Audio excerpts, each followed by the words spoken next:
Kasi yung kinagisnan namin ginagamit ng aming uncle. College pa lang po ako, tinitignan ko na yung yung classified ads ng bulletin, kung ano yung gusto kong bilhin, Kasama yung motor sa mga gusto kong bilhin. May nabili akong motor na second hand. So, doon ako nagsimula. Pamilya kami ng mekaniko. Ang uncle ko is aircraft mechanic. Siya yung si Tito Pepe. Mula nung bata ako, siguro nung nagkamalay ako, mga 7 years old, nakikita ko na po yung motor na yan. Ay, isang motor lang siya talaga. Isang lambreta lang siya. Kaya hindi nakapagtataka ang lambreta ni Tito Pepe sa pamangkin niya na isip, ipamana at ipagkatiwala. Yung year 2001, tinawagan niya ako sa telepono. Sabi niya, Ray, sa iyo ko naiiwan yung motor ko. Nasa office ako noon. Sabi ko, Tito Pepe, gusto ko po yung motor niyo pero alam niyo namang hindi ko ginagamit yung lambreta niyo kasi nga alam ko kung gaano niya kahalaga yun at saka hindi ko nang pwedeng hiramin lang yun. Sabi ko, baka pwede ibigay niyo na lang sa mga anak ninyo. Kasi pamangkin lang ako ni Tito Pepe. So, sabi niya sa akin, alam ko yung mapapangalagaan mo to dahil may motor ka. Tsaka alam kong bagay sa iyo to. So, sabi ko, sige po, Tito Pepe, kunin ko na lang yan. So, bago ko siya kinuha, nagpaalam din ako sa mga anak niya. So, binibigay ito ni Papa niyo sa akin. Tatanggapin ko to kung okay lahat sa inyo. Sabi niya, sige, kukunin mo na. During that time, kaya pala binibigay sa akin, meron pala siyang sakit, hindi ko alam. May cancer na pala siya during that time. Kaya pala, unti-unti, pinamimigay niya na yung kanyang mga ari-arian. So, nung binigay niya sa akin yung motor, pati yung kanyang toolbox, tsaka yung mga spare parts, sinama na rin niya sa akin. Pero during that time, medyo stuck up konti yung motor kasi hindi masyado nagagamit dahil hindi na siya makakilos ng So, that was 2001. So, medyo challenging during that time para ayusin yung motor. Walang internet. Medyo atubili po akong ayusin yung motor dahil mahirap yung pyesa. So, nag-standby po ako sa during that time, 2001. May mga motor, may lambreta, may Vespa. Sa total, sa Alabang. Medyo na-challenge ako, nakita ko kung gaano kagaganda at gaano kakintab yung kanilang mga motor. So sabi ko, sige, ipupurso ko rin yung pag-restore ng motor na yun. Tapos gusto ko sana, bago pumanaw si Tito Pepe, masakyan niya uli yung motor. And true enough, after a year, in May 1, natapos ko na yung motor, dinala ko sa Maynila. Pagod, oras at pondo ang inilaan ni Ray para lang maibalik sa dati nitong forma at ganda ang lambreta na pinakamamahal ng kanyang tsuhin. May 1 is Labor Day, so walang pasok. Angkas ko yung misis ko from Binyan, nag-service road lang kami, hanggang Manila. Tapos pinakita ko kay Tito Pepe. Naluha siya nung makita yung may picture ako doon na sabi ko, Tito Peps, iwan ko muna sa inyo to para malibang kayo. Sabi niya, hindi, gamitin ko lang ngayon. Tsaka nagtaka kami, mahina siya, pero nung nakita yung motor, parang may adrenaline rush ba tawag doon na biglang nabuhayan, biglang nakayang magmotor.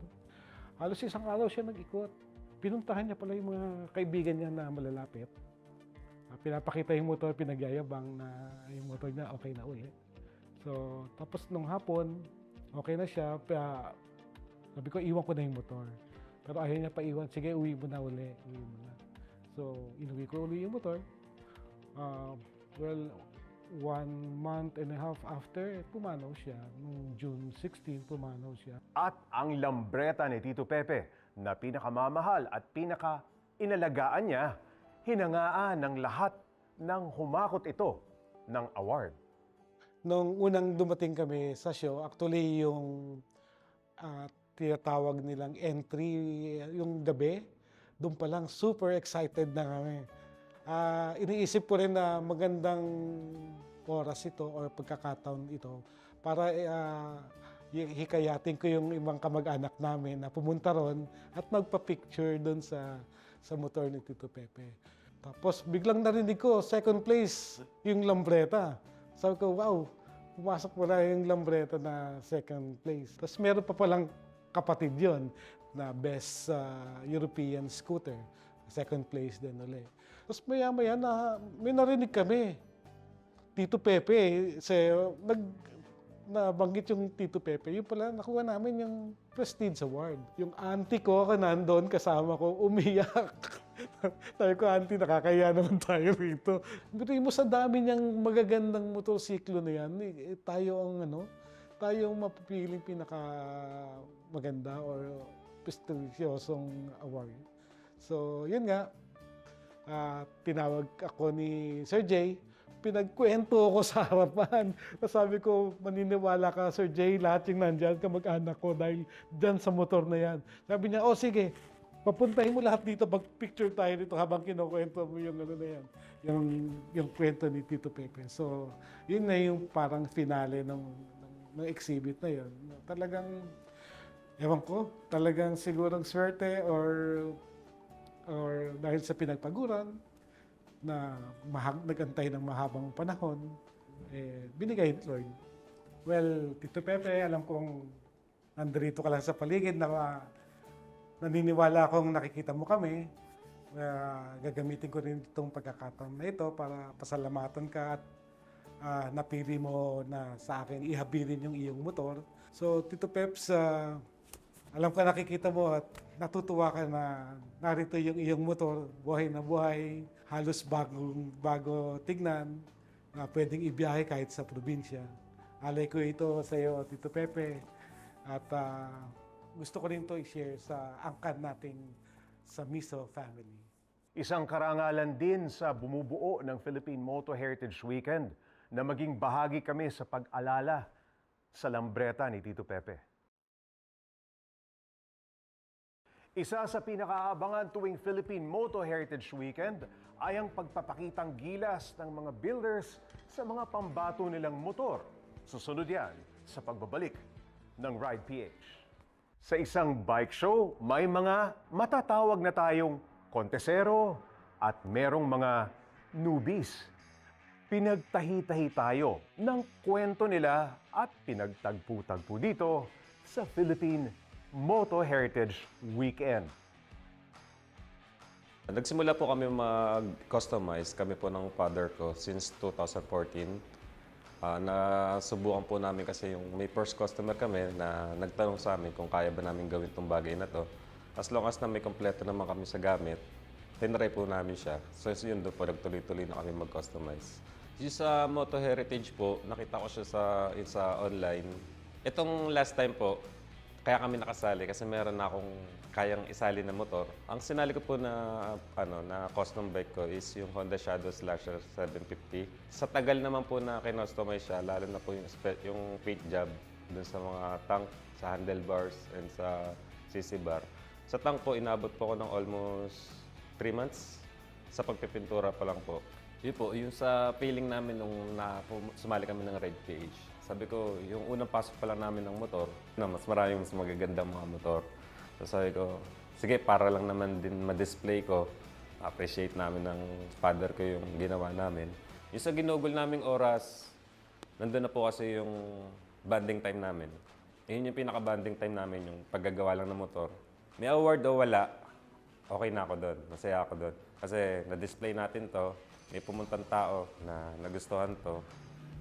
Yun na lang po yung pinaka-reward namin eh. Yung kahit isa sa 10 tao may magsabi sa'yo na maganda yung nagawa mo is malaking malaking advantage para ganahan ka po sa kasunod mong project. Sa isang build kasi, for me, okay, bago ka magsimula, let's face it, it's a challenge. Especially when you talk to your clients or your mga magpapagawa sa'yo. You have to hit kasi kung ano yung expectations din nila, di ba? Ang pinakabayad sa'yo, it's not yung ibabayad or yung makita mo yung nakasmile, yung mukha nila. Kapag katapos ng every project, that's priceless. Nakilala ko si Moto Heritage through dun sa ride na Gentleman's Ride. Ang nagiging hub niyan, ang ending lagi kay Moto Heritage. Yung dalawang bike na sinali ko sa Moto Heritage was Royal Enfield Himalayan at saka isang Harley Davidson. Okay, sa Harley, yun sumali ako doon ipinasok yun sa cruiser category. And yung Himalayan, pumasok siya sa vintage enduro category. So, yun. Again, medyo sinuwerte nga po at nakapwesto. What I always do lang sa mga clients ko po kasi is, may show o wala, I make it a point that their bikes will be show finish. Always show finish. Kumbaga, kung sa mata ko, maganda na, sana, alam mo yung best effort lagi. Nagpaalam ako doon sa may-ari, sir, gusto mo i-show natin yung bike. Doon, pumayag naman ulit sila na i-show yung motor at yun na nga po yung naging display, 2 of the 3 displays ko doon sa Moto Heritage. Again, ang target ko lang doon naman is matuwa yung kliyente ko na yung gawa ko, show finish at saka yung ma-display man lang ba at makita ng ibang tao yung gawa ko. Bali, nung time na po yun, wala pa po talaga akong shop noon. Meron pa lang akong hinahawakan na business ng kapatid ko, which is yung mga jeep. Doon ko nakuha yung budget para doon sa pagbubuo ko ng motor. Bali, hilig lang po namin magkakabarkada, kaibigan, yung paggagawa ng motor, pagka-customize. Napakasarap po sa feeling pag po nakikita ko yung mga client ko, yung mga customer. Nakita ko po sa Facebook yung post po ng Ride PH. Meron pong event na gaganapin yun, which is Moto Heritage Weekend nga. Meron akong isang bike na kakukuha ko lang. Ayun yung Royal Enfield Interceptor 650 ko. Personal bike po yun. So nag-decide po ako na gawin ko siyang scrambler. Nanalo naman po ng second place naman sa enduro category naman. Ginawa ko lang po siya sa loob ng 1 month. Late ko na nakita yung post ni Sir Jay na may event. So nag-decide ako na gawin ko na siya. Ginawa ko po dun sa motor is binago ko po yung paint and then ginawa ko ng manibela na bago. And then yung mga fender po, ginawa ko rin po. Tapos maganda naman yung kanilabasan. So kaya siguro nag-second place po. Gustong-gusto ko po talaga sumali. So masayang-masaya po ako ngayon kasi nakasali po ako nung last time na event niya. Ang purpose ko lang po sa pagsali is may expose lang po yung bike. Hindi ko po hinahangad manalo eh. Parang bonus na lang po sana yung mananalo ka, ganun. Yung mga sacrifices niyo, yung hirap na ginawa niyo dun sa motor, makikita niyo yun pag nanalo kayo, halimbawa. Magpe-pay off yung hirap na ginawa niyo dun sa motor. With the help of Moto Heritage, putting the bikes in with streamers beside the bikes, and of course I put my company's name there. The shop becomes known as a premium detailing shop. And then the 998S1 Best in Paint. When I got the trophy Best in Paint, like nag-flashback lahat yung times na yun that from getting the set in London all the way to repairing it here just in time for the show. Parang it was more like a dream that became reality. Me being a detailing shop, parang that felt good. I think it goes a bit deeper than just seeing na, oh, mas maganda yung sa kanya. I think it's more of understanding the whole motorcycle scene. But for me, it's more of you have to understand and judge the bike for what it is and what it can do, what its heritage is. And true enough, as long as the bike makes you smile, whatever you're doing to it, detailing, what it looks like, the modification you're doing, you change the exhaust or headlight or whatever. If it makes you smile, makes you happy, and there's a part in your heart that makes it parang beautiful for you, I think that's more than enough. Whatever happens in the show, you win or not, you're a winner by yourself kasi you achieved what you wanted to achieve. You'll still be proud of yourself. Sa mga nakalipas na taon ng Philippine Moto Heritage Weekend ay naging pagtitipon hindi lang ng mga may hilig sa motor, pero pati na rin ng mga magkakaibigan at pamilya. Kita-kits po tayo sa susunod na Philippine Moto Heritage Weekend. Ako po si Jay Taruk at ito ang Ride PH.